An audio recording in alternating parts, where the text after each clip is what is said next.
गांव के लोग उसे अंधेरा बुलाते थे। उसका असली नाम तो था राम किशोर, लेकिन उस नाम से उसे कोई नहीं पुकारता था।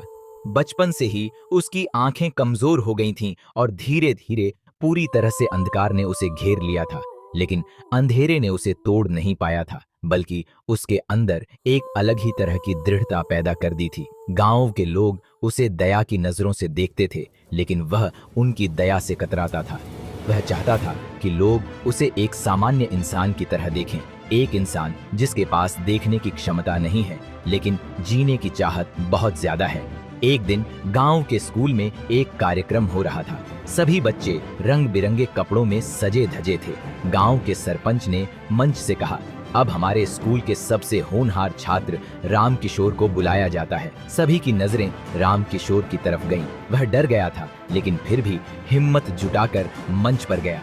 सरपंच ने उसके हाथ में एक माइक थमाया। राम किशोर ने गहरी सांस ली और बोला, सभी दोस्तों, शिक्षकों और गांव वालों को मेरा नमस्कार। मैं राम किशोर हूँ, जिसे आप अंधेरा भी कहते हैं। सन्नाटा छा गया। किसी को उम्मीद नहीं थी कि राम किशोर कुछ बोलेगा, लेकिन राम किशोर ने आगे बढ़ते हुए कहा, मैं जानता हूँ मैं आप लोगों से अलग हूँ। मैं दुनिया को आपके जैसा नहीं देख सकता, लेकिन मैं उससे जुड़ा हुआ हूँ। मैं महसूस करता हूँ, सुनता हूँ और समझता हूँ। उसकी बात सुनकर सभी लोग भावुक हो गए। राम किशोर ने आगे बढ़ाते हुए कहा, मैंने स्कूल में पढ़ाई नहीं की है, लेकिन मैंने जिंदगी से बहुत कुछ सीखा है। मैंने सीखा है कि अंधेरा सिर्फ आंखों का नहीं होता, दिल का भी होता है, और उजाला भी सिर्फ आंखों का नहीं, दिल का ही होता है। उसकी बात ने सभी को सोचने पर मजबूर कर दिया। राम किशोर ने आगे बढ़ाते हुए कहा, मैंने सुना है कि हमारे गांव में बहुत सारे बच्चे स्कूल नहीं जा पाते हैं। उनके माता पिता उन्हें काम पर लगा देते हैं। मैं चाहता हूँ कि ऐसे बच्चों को पढ़ने का मौका मिले।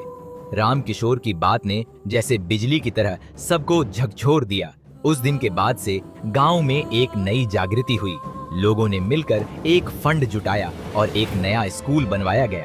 राम किशोर को उस स्कूल का पहला प्रधानाचार्य बनाया गया। राम किशोर ने अपनी जिंदगी को एक मिसाल बना दिया। उसने दिखाया कि अंधेरा कितना भी घना हो, इंसान के अंदर की रोशनी उसे चीर सकती है। उसने दिखाया कि अगर इच्छा शक्ति हो तो कोई भी मुश्किल काम आसान हो सकता है। वह अब अंधेरा नहीं रहा था, बल्कि उजाला बन गया था। एक ऐसा उजाला जो अंधेरे में भी रास्ता दिखाता था।